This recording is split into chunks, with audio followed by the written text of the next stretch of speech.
Salams and welcome. Thank you for joining me in episode number 393 of the Afrikaans reading of the Holy Quran.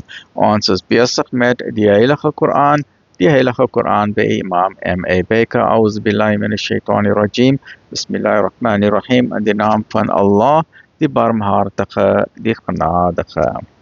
Episode number 393, hoofstuk number 33, die bandgenote, Surah 33, Surah Al-Ahzab. Afdeling 8. Diegene wat valse berigte versprei.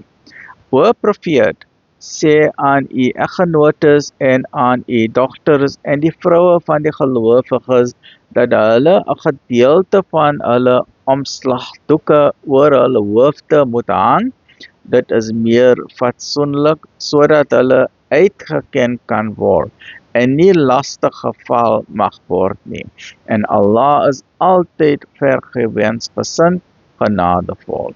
Indien die huigelaars en diegene in wie se harte daar 'n siekte is en die oproermakkers in Medina nie ophou nie, sal ons u sekerlik teen hulle aanspoor.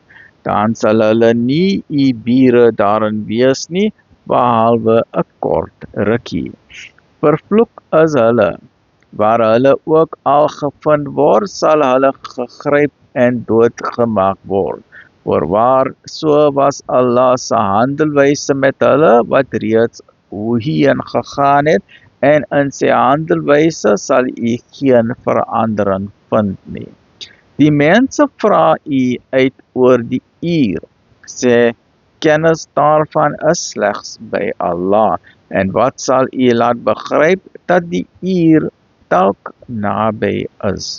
Allah het die ongelowiges sekerlik vervloek en het 'n brandende vuur vir hulle voorberei om 'n lang tyd daarin te bly.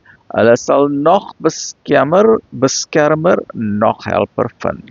Op die dag wanneer hulle op hul gesigte in die vuur omgekeer sal word, sal hulle sê, o, het ons maar liewer as Allah en sy boodskapper gehoorsaam.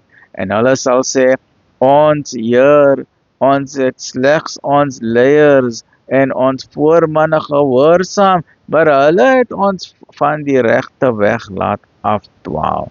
Ons Heer gee aan hulle 'n dubbele straf en vervloek hulle met 'n vreeslike vloek.